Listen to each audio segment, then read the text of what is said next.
question asks us to come up with the equation of a periodic function, and it revolves around the height of the tide at certain hours after, could be hours after midnight or midday or whatever.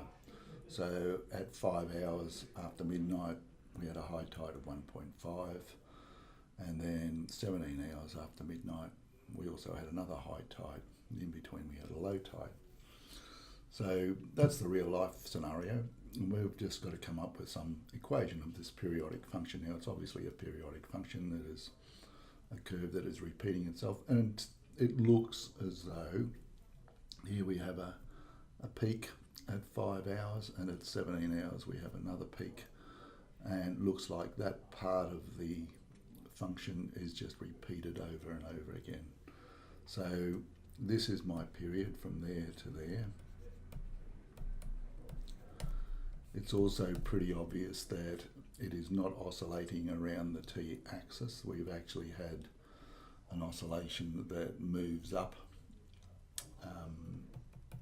the line of equilibrium that moves up, and it oscillates around that green line. So this here now, instead of being the t-axis being the equilibrium line, it has moved up to where h is equal to 1. So we've had a vertical shift.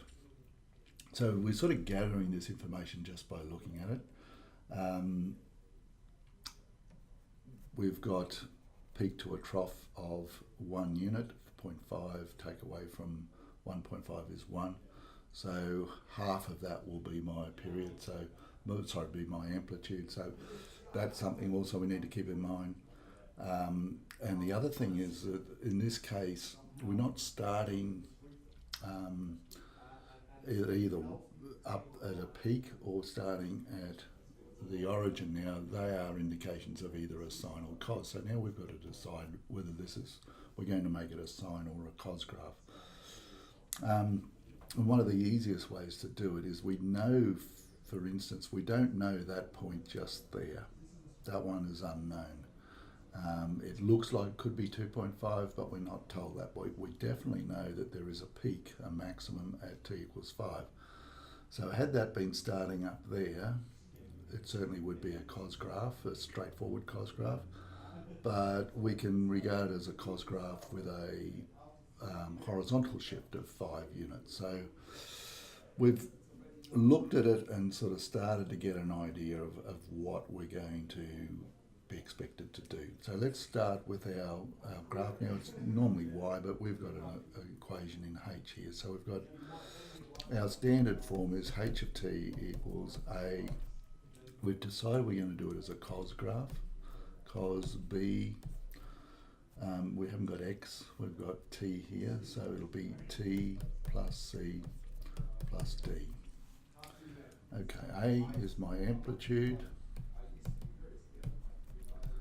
Amplitude is half the distance from a peak to a trough. Well, our distance from a peak to a trough is 1 unit, so half of that is 0.5. There is no reflection going on in the t-axis here, so it's positive 0.5. If it was negative, it would be an upside down one. So 2 pi on b is our period, and we've got 2 pi on b. Now, one period is from 5 to 17, and that is 12 units. 5 taken away from 17 is 12, so 2 pi equals 12. Now there are lots of ways you can solve this. I showed you before, you can just switch those two around, or you can write 12 as a fraction and do your cross multiply. So 12b equals 2 pi. So you multiply along the cross, that's what cross multiplication is. So b, divide both sides by 12, equals 2 pi on 12, which is equal to pi on 6. So that's my value of b. B is pi on 6. We're working through, we've done A, B, now we've got to do C. C is the horizontal shift. Now we said that if this point here was back over there, it would look like a standard cos graph with no horizontal shift whatsoever, because as you know, y equals cos goes like that, and it starts up there at 1 and goes down. So this point here, the standard cos graph has moved across to there 5 units, and because it has moved across that way, the sign will be a negative. When you move to the right, it's a negative. When you move to the left, it is a positive. So the horizontal shift is 5 units, and because we're going to the right, it'll be a negative. So my C is equal to -5. D is pretty obvious. The equilibrium line has moved from there up to there, and that has gone up 1 unit, so +1. Now we can put it all together, and we've substituted in here, so we've got h of t equals A, which is the amplitude, 0.5 cos my B value. Now 2 pi on B is the period, so we've got to go across right over to here is pi on 6, so there'll be pi over 6 outside of t. C is equal to -5, and then plus D, and D is +1. That should grab your full marks. Sometimes it's nicer to expand this bracket here, and you get 0.5 cos.